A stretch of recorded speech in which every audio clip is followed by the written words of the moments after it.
Welcome to Retirement Revealed. I'm your host, Jeremy Keil, and we're here to turn your retirement savings into retirement income. And today we're talking with doctors Art and Sarah Rayner about how to talk with your spouse about money. Today's February 14th, so happy Valentine's Day. Figured let's bring a couple on for Valentine's Day. So stick around and you'll get some great insight on how to talk with your Valentine about money.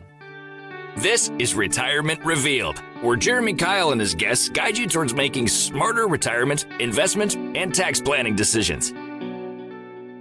Art and Sarah, welcome to the show. Hey, thank you for having us, Jeremy. It's always a pleasure. Yeah, we're glad to have you on. And I've got to say, for you, Art, I've been kind of a friend and admirer even because you do a lot of stuff online now. Met you through your blog, podcast. Now you got Christian Money Solutions. And I enjoy your podcast. But I got to say, my favorite episodes are the ones where you bring your wife, Sarah, on the show. So let's learn first about Sarah, then we'll get to you, Art. Go ahead, Sarah. And just so you know, Jeremy, that's very common. Most people are like, can you stop talking so much, Art? Let Sarah talk. Bring her on more. We're tired of you. We want to hear more from her. So I'm used to that. I believe it. That's great. Yeah. So my name's Sarah. Art and I have been married for 16 years.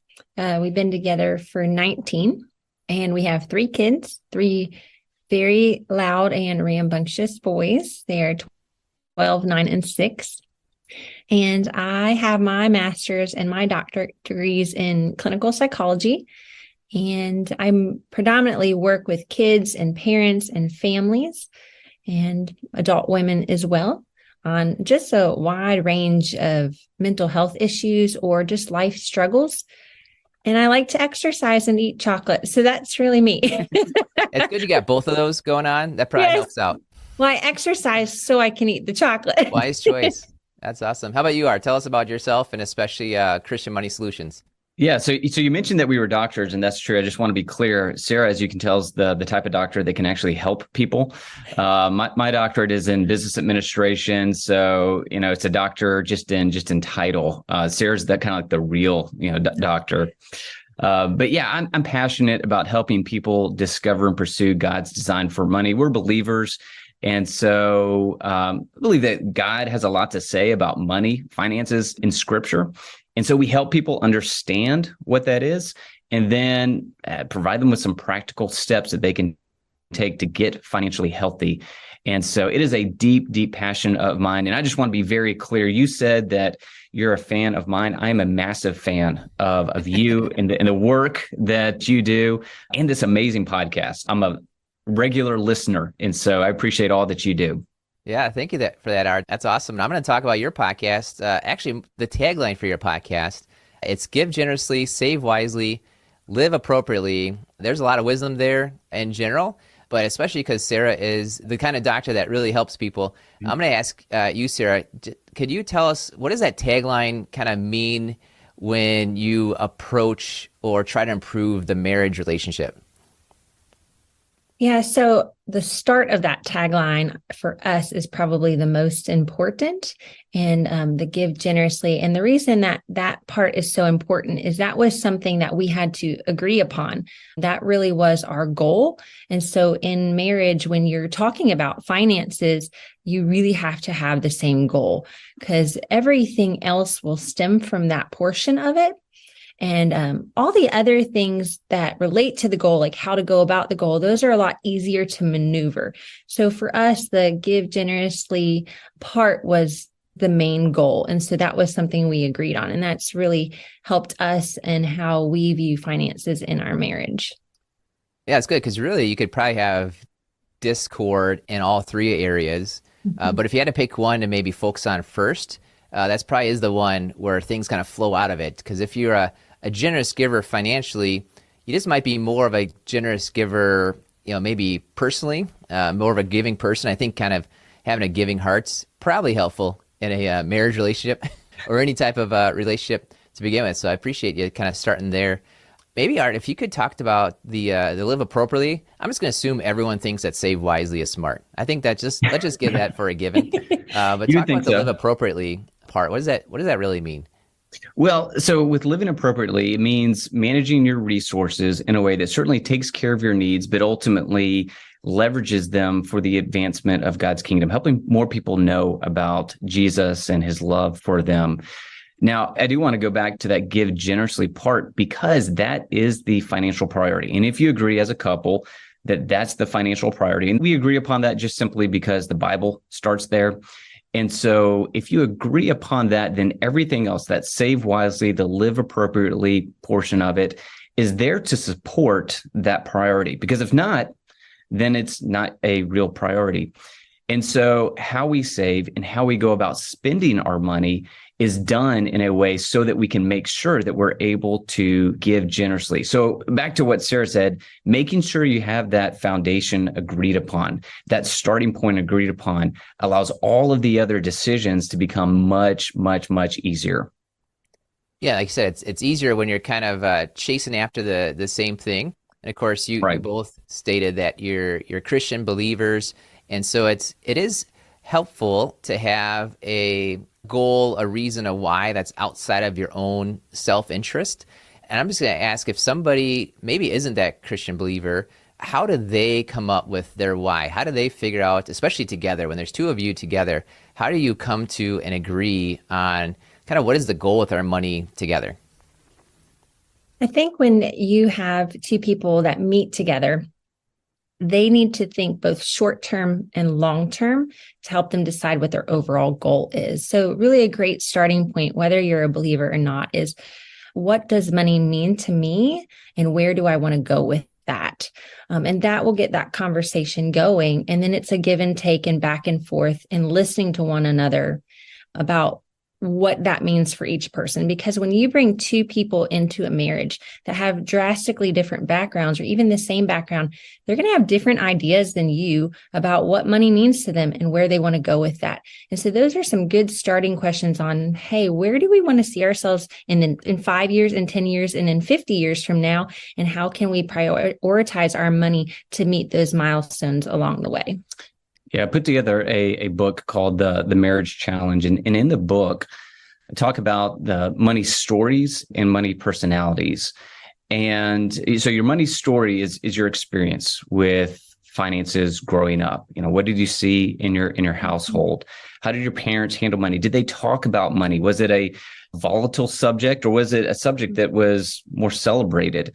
What was your story? What was your experience? That has a profound impact on how a person views their finances later on. I was just meeting with a couple shortly before this recording, and the gentleman was he was adopted, and so he always had this. He admitted he always had this fear of abandonment.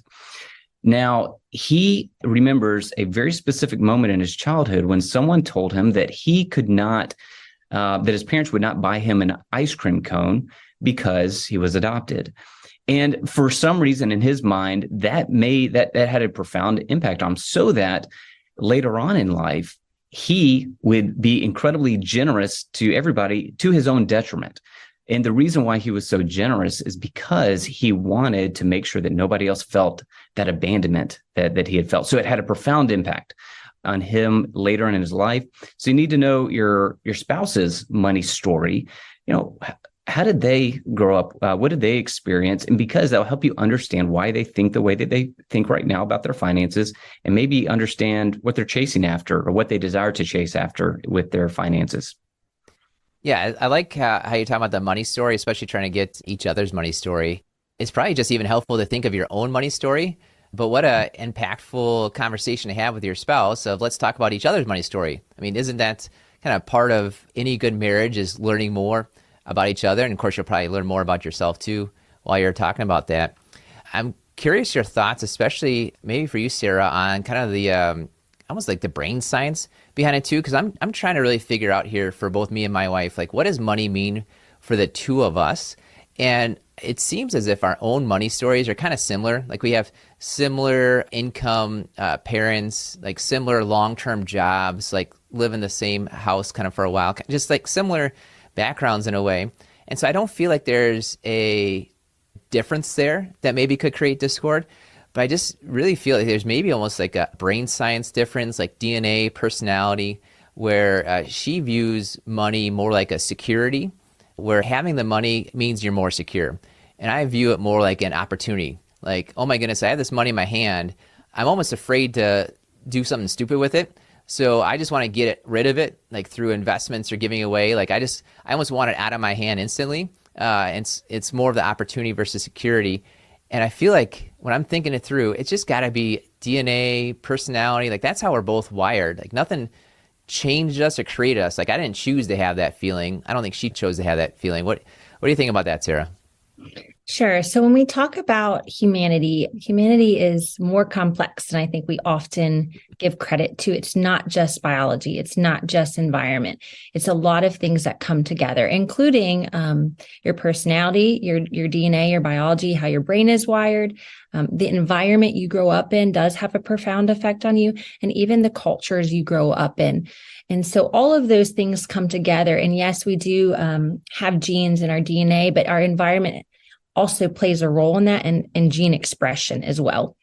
And so I would say the environment in which we grow up in actually has a more profound way of helping us develop our views of money than probably even our DNA. Now, personality does come into play with that. You have people who are maybe more type A, and then you have people that are more go with the flow. And no matter what environment they grew up in, that just is how the Lord created them.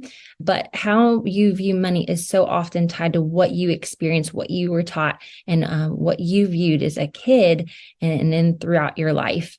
So I can't say that I would say there's this particular brain science that gives you a view of money, but how you relate to money, maybe if you're more impulsive with money, then yes, some people are, their brain is more wired for impulsivity. Obviously, if people have things like frontal lobe differences, their impulsivity or their feelings towards money might change. So there is that part of it, but I would still err on it's, yes, biological, your personality, but a lot of it is how the environment affects that and the gene expression in that. Yeah, that term you use, gene expression, I'm glad you repeated it there because I feel like that's interesting where we might have each had kind of a propensity towards different things, but it's like the environment shaped you down that path. And so it almost like activated either up or down, maybe how you express your money or any level of personality or actions, I suppose. So yeah, that interesting. I think gene expression, that's a good phrase. I don't remember that one where it just kind of brings it together, maybe your biology and your environment and how they both kind of shaped each other, perhaps. And you mentioned that. Oh, go ahead. When we think about our childhood too, and we think about our neurons, some of those die off if they're not used. So again, it goes back to the environment and how your parents and the people around you in your life are helping to shape you in what you're using in your brain and what you're not. And so I love Art and how he talks about our stories, because I go back to that. I very rarely meet with people and they blame their DNA for something. It almost always goes back to my parents, right? Yep. People, my childhood. This is what I was taught, and it goes back to the influences people have in your life and our stories and how that makes our view of money. And I love using Sarah's story as an example for the fact that if you can't assume that a certain experience results in a certain money personality or disposition toward finances. So with Sarah, she grew up in a home that really, there just wasn't much want in the home. It was very well-to-do home. And she grew up in that environment. And you would think, well, she grew up in that environment, therefore she must be materialistic, right? No, in fact, it actually had the complete opposite effect on her. She recognized that the material things just weren't, there's just stuff. And so she's actually become very frugal and has always been very frugal since I've known her.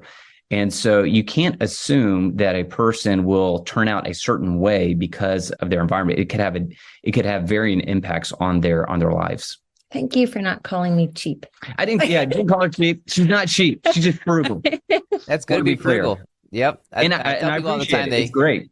A lot of people come in our office and they say, "Oh my goodness, what can I do? Everything's out of whack." And I look at them and say, "You've saved up, 200,000, $500,000, 2 million, whatever the number is. Like you clearly got the first thing right, the biggest thing when it comes to money, which is to spend less than you make." And so that's definitely number one. So good. Well, you mentioned your book too, Art, about the marriage challenge. And some of the things you write in there is one of them is, what if money was no longer a topic to argue about, but a topic around which couples rally? So just tell us a little bit more about the marriage challenge, and I guess maybe even how did you frame it, or why did you frame it as a challenge? Yeah, so it's a challenge because most married couples struggle with the area of finances. It's a very explosive topic for many couples. And the book was really birthed out of my experience with premarital couples, working with them and their finances, and understanding the questions, the challenges that they face. And so a lot of the concepts that you'll find in the book, certainly it's applicable to couples that are currently married, but the genesis of it was me working with couples that were about to get married. And so as opposed to having them look at finances as this topic that you have to endure, this area of life that you're scared of diving into the area, you look at it as, okay, this is a point at which around we can really rally. And if we get this right in our life, because it touches so many different areas of our life, if we can get this one thing, then it's going to bring about significant unification in our marriage. And I go back to how God has designed and wired our marriages and how he's wired finances. And so if you really get this thing right in your marriage, man, it's going to have a significant positive impact on you as a couple and also those around you that you help.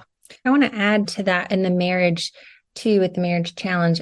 It's so challenging because when we take items that are really important to us in a marriage, like money or like children, it often points to issues of the heart. And so if I'm in a marriage and I don't want to share my money, I don't want to have accounts, it points to things of like untrustworthiness of my spouse, or I don't trust myself with money, so I don't want to touch the money. So when you get into a marriage, those hot button topics, so we're talking about sex, kids, money, those types of things, careers, it ends up pointing us to something much deeper than just the money or just the kids. It points us to some heart issues and some issues inside the marriage as well. Yeah, marital arguments about finances are rarely just about finances. Mm-hmm. It's symptomatic of something that's deeper, that's underlying. And so once you recognize that, once again, you get the money part right, but what you're really doing is you're getting a deeper level of your relationship correct. And so that's why, once again, really focus on money, because you're really talking about the heart when you're talking about finances. Yeah, you're right on. My wife and I were blessed to have a above average income. Like, I'm a financial advisor, I save wisely, right? But I think if we were to have a negative discussion about money, it would probably be, this money represents maybe me taking away security from Robin and her taking away opportunity from me, which is clearly, like, who cares about the $5 or the 500 or 5,000? That's the money, the dollar amount doesn't matter. It's what it represents there.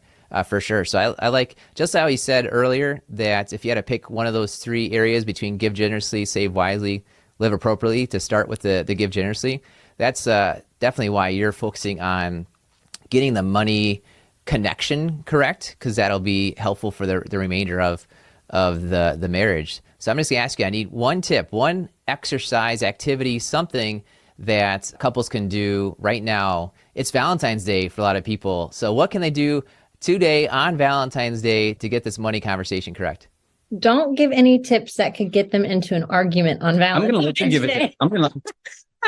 I don't want to get into an argument with her on Valentine's Day. So I'm going to let her lead out here just so I can be safe. Mm-hmm. I'm training him well, as you can Excellent. see. So my recommendation, because I don't want couples to get into an argument on Valentine's Day, and especially if finances is one of those hot button topics for marriage, is to actually create separate lists that you will share with one another on a different day. There you go. But actually sit down and you think through, what do I want our goal to be for money? Like, where do I see us in 5 years, 10 years, and in 50 years? So I think each person needs to write down their own goals, and then you guys can come back and share that on a different day. That's not Valentine's Day or anniversaries or birthdays. And I would encourage couples to ask, hey, what is your money story? For me, that is very important for me to know, certainly in our relationship, but for couples to know in their relationship, because it creates a sense of empathy. If you understand their story and you understand where they're coming from, you can put yourself in their shoes. And while you might not always agree with how they view their finances, you might not always agree with the goals that they would like to pursue, you can at least understand the why. Why is this so important to them? Why is it so important for my wife to have more in savings when I want less? Why are these things so important to them? And so I would go out, get a cup of coffee, and say, hey, can you just tell me your money story? Like, what was your experience with finances growing up? We've never talked about that. And just listen. It's Jeremy Keil here, and I know you're listening to the Retirement Reveal podcast because you want to learn more about making great retirement decisions. I've created a free video course for you to do just that. Head over to 5stepretirementplan.com and sign up to receive this video training right in your email inbox. We broke down our 5-step retirement plan into bite-sized videos so you can get started on the retirement, investment, and tax planning you need to create a consistent retirement income. Go to 5stepretirementplan.com, use the number or spell it out. You'll get there either way. 5stepretirementplan.com. Thanks for listening, and now for the rest of the show. Yeah, I think what I want to finish out with a focus on is a bit around some different dynamics. And I'm assuming you've seen a lot of dynamics, perhaps even a male-female dynamic that's still kind of prevalent. It's maybe coming around more and more in terms of money. It's almost more, it's like it's turning into this financial, non-financial dynamic where it seems like there's always one spouse that's more financial and there's another spouse that's more non-financial. And of course, 40 years ago, I would just make the assumption it was male and female. And now it's less and less, but it's still kind of tilt that way. Sarah, you've worked with couples in counseling kind of along relationships and mental health. And Art, you've worked with couples along financial health. So let's talk about that area. I think that's a good area to kind of just recognize, because I don't know if it's necessarily even a discord. Sometimes it just seems to be more of a pattern, or maybe even a social or background pressure. And here's why I really care about this, is I've met a lot of 92-year-old widows that are living off the decisions that their deceased husband made when he was 62. Like 30 years ago, he made a decision, and now she's living on that choice that he made a long time ago. And of course, didn't get the chance to meet that person, but I do meet a lot of 60-year-old men who say, I need my pension today, I need my Social Security a certain way, because they think they'll be lucky to make it to 75. Like, I don't know what it is about men where at 20, you think you live forever. At 60, you think you're dying next week. But that's just the way it seems to be. And they all say, oh, yeah, my wife's going to live to 90s because my mother-in-law is still alive, right? And she's still giving me a rough time, right? So let's talk about that financial decision-making dynamic. And maybe here's one question. And should I make the assumption? I've already made the assumption. Sarah, would you call yourself the non-financial spouse and Art's the financial spouse, or would you say is it more even? I'm not sure what assumption I should make right now. Yeah, be careful. Don't get me in trouble. Well, in most areas, I like to think I know more than Art, but and that's usually true. No. Yes, Art would be the one who has more of the financial knowledge for sure. Obviously, he owns his own financial company, and finance is just his passion. It's not mine. Not that I don't care about it or want to make wise decisions. So with regards to that and understanding the ins and outs of finances more, that is correct. With regards to some of the everyday things like paying bills or doing taxes and knowing all that actually is me. And making sure payments are made or certain bank accounts, that actually falls on me. And so when it comes to that relationship, though, that you're talking about, where maybe there is a dynamic where one person knows everything and one really knows nothing, I would say that's really unhealthy. And so the one thing that Art has done a great job of in our marriage with finances is he's taught me a lot. And I think that comes back to our goal. It's not his goal. It's not my goal. It's our goal. But it's also that we view marriage as we are two independent people, but we're two independent people that God has put together to operate as one flesh. And so when it comes to big decisions or big areas of our lives, we need to be on the same page. And God designed Art with strengths and me with weaknesses, and then me with strengths and with him with weaknesses. And it would be a disservice to either one of us to withhold our strengths and not include the other person in them. So areas where I'm weaker, like the area of finances, he's had to teach me. In areas where he's weaker, like emotion, I had to teach him. I don't know what she's talking about. And so Art is the stronger one in finances, but he has taught me a lot. And I've also taken upon myself to ask questions when I don't understand or learn things on my own. In case of a situation where Art was to pass away and I was to keep living, I need to be able to understand how to operate finances on my own. And then the other thing we've done is for all of our accounts, everything's joint, and he and I both have equal access to it. So it's not like he has the passwords and I don't. So again, and we've used your emergency binder. He has an emergency binder he sells through his organization that lists all the passwords and where everything is. So if he were to be deceased, I could go to that emergency binder and know where all of our finances are, what cards we have, passwords for everything. And I think that is important in marriage, and especially in cases of emergencies. And if you're the one that has more of the financial knowledge, or you have more of the financial passion, I think it is on you to make sure that you're including your spouse in that. It's an act of love for your spouse. And so include them in the conversation, include them in the goal setting. Don't just because you feel like you know more about finances, don't not listen to their, I know that's a double negative there. Don't not listen to their preferences. And that means that sometimes you're going to have to sacrifice. You're going to have to not do what you would prefer to do for their sake. It's an act of love. And you're just putting the marriage above your finances, which that should be the case in general. So if you are the one who has more of a financial passion, more of just, more, make sure you're including them in there. It's an act of love. It's an act of care for them. And be willing to sacrifice even some of your own personal preferences because you care more about the marriage than you do your retirement account. I know that's maybe bad to say on this particular podcast, but no, I think it's right on. You should put your marriage above your finances. I'll give one real small area where he's probably zipped his mouth and just let me keep going. I inherited some money that's in stock, a single stock, and it drives him nuts. It's our money now, but he has allowed me to keep it in this stock that I've wanted to keep it in versus he wants to transfer it to something. I want a little more diversified. Yep, I hear you. It wasn't like this big deal between us, and that's an area because I've given a lot because we try to err on logic, not emotion. So I've heard him out and said, okay, I'll leave that behind. So this is an area where he's like, okay, I'll leave that one behind. Yeah. Putting the marriage above the finances. I like it.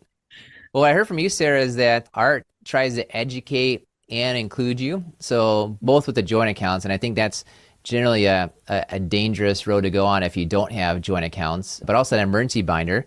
So we'll talk about that, have links to the emergency binder in the show notes later on. Just the idea that even if, Sarah, you have delegated some of the responsibility to Art, you still have the access, you still have the power to kind of exert if you want. But I'm just going to ask you then, maybe Sarah, I'll have you say, how could Art, or I feel like you've done a good job. That's probably why I've got you both on the podcast, because you have made this work. But how can the financial spouse really just bring along the non-financial spouse? Because sometimes it's the non-financial spouse says, I don't want to know. Like, I don't want to deal with it. Like, that's a burden off my back. And yet, like you said, if Art's not around, you got to take care of this on your own. So how can this financial spouse bring along the non-financial spouse? Yeah, so Art has done a great job, and I know everybody's brain kind of responds differently, but Art's done a great job of providing logic for me. And I am a very logical person. I want to know why, and does this make sense? And so he's done a great job of actually explaining things to me and encouraging me to be involved. So even if I don't love the ins and outs of finances, like the nitty gritty details, but he's done a great job of encouraging me to learn more by asking questions, by saying, hey, I want to do this with our money, but I would love to know what you want to do with it. Are you okay if I do this? And so he's invited me in, and it may just be for 5 minutes. And I trust his judgment a lot of things that he does with our finances, but he always asks, even if he knows what the right answer is, he still asks me, and that invites me in. And it's not that I have to, for those people who don't want to be super involved, it's not that he's trying to teach me all about how stocks work or how compounding interest works, although he has taught me, but I don't have to know all of that to be a part of our finances. And so he's done a great job of, one, inviting me in. And then also he knows when I've kind of had enough of the finance conversation. And I'm like, okay, that I don't need to know anymore. Thanks for sharing. And he doesn't push it on me or force it on me either. You got it. And for you, Art, how can the non-financial spouse how would you suggest to them that they ought to speak up? Or even sometimes I feel like it's a stand-up. Like a lot of times I work with people that they get their pension paperwork. You got 60 days to make a decision, and the default is the spouse gets half, and all I need is a quick signature to where the spouse gets nothing. And oftentimes I think the spouse ought to get 100%, on this pension. So how could a non-financial spouse kind of learn to speak up, even stand up for themselves? Yeah, I think it's just that you need to ask questions in your mind. If you're the non-financial spouse, you need to be thinking, what happens if my spouse, who's taking care of the finances, passes away? What do I need to know? And so that can be a great starting point for a conversation, because that spouse hopefully will say, yes, I love you, and I don't want you to get caught in a very bad situation financially because you're not familiar with how this works, with how to think through these types of financial decisions. And so hopefully they'll respond in love and start to include that person more because they recognize that there's a concern there, and also teach them more about finances. So I would say the starting point in your mind, I think, there always is a possibility that the financial spouse may pass away. Okay, well, what happens then? And let that drive the conversation. Yeah. What I heard from both of you is ask questions, and ask questions to understand, not just to pull info or data, but to understand kind of where each other's coming from. So I've got one more question for each of you. Before we get there, tell us the best way for people to reach out to what you've got going on kind of professionally, I'd say. Well, I'm very excited because I'm launching my own practice. It's raleighkids.com. It's Christian mental health services for kids, families, and adult women. And so they can reach out to me there's a contact form, like I said, on raleighkids.com. And it's launching. I hope to start seeing clients here in just a couple of weeks. Well, that's great. And I'm actually probably more excited about her business than my own business. That's all right. That's I have been, I'm telling you, I have been wanting her to do this for, I believe it's about 8 years now, because so many people have been reaching out to her for this very thing. And so there's a need in our community. People clearly trust her as they should. And so I'm pumped that she's starting this. So once again, that's raleighkids.com. That's the most important way to learn more about us right now. But for me, it's christianmoneysolutions.com. That's the company's website. And you can connect with me in a variety of different ways. There's not many Art Rainers out there. And so whether it's on Twitter, Instagram, LinkedIn, wherever, if you just type in Art Rainer, I'm usually the first one to pop up. Once again, that's the plus of having a name like Art. And so I'm pretty easy to find. Awesome. Yeah, we'll have links to everything in the show notes, and we'll have a link to that marriage challenge. And one thing we like to do on our podcast is educate, empower, and give away books. So the first 3 people that email me, podcast@keilfp.com, we will send out to that marriage challenge book. And everyone else, you can go ahead and buy it, support the Rainers, and learn a lot more about how you can accept the challenge to make money a better topic for your marriage. Good. All right. One more question for you both. Let's see. We'll start with Sarah first. Tell me something about yourself that few people know about. And remember, this podcast is rated clean. Okay. So I was actually the first in our relationship to tell him I loved him. And I actually was the first to know we were going to be married. After about a month of dating, I told my family I was going to marry him. He did not know that yet. Sure. But I knew that, and I'm usually the right one. And so I turned out right again. Way to go. just Well, glad it's wise to keep that to yourself for a little bit. Yes, I'm glad that she didn't tell me in that moment. Yeah, that's great. How about you, Art? Tell us something about yourself. Yeah, I'm going to go in a little bit of a different direction. What most people don't know about me is that I'm a massive Beach Boys fan, and so I've liked the Beach Boys, a lot of the later years stuff that people I think often miss and neglect. Like Sunflowers, one of the best albums I think that's out there. You should certainly go and listen to it. But I'm a big Beach Boys fan, and most people have no idea about that. In fact, when I was pregnant, he would sing "Don't Worry, Baby" to my stomach. And when our first child was born, he was crying, and Art took him and held him. And then he started singing "Don't Worry, Baby," and he stopped crying. Maybe just stop. That's awesome. That's cool. Well, I'll tell you, Art, the Beach Boys was my first CD that I bought. When I was 12 years old, I bought a CD player on layaway. So I saved up for layaway, and then took money out of my savings account to go buy a CD player. And of course, what's the point of it without buying a CD? And so I bought the Beach Boys mainly because I figured my parents would allow me to listen to the Beach Boys versus maybe something else that's more popular music in 1992. But right. That's a great story. It's a Beach Boys. That's awesome. Good. Mm-hmm.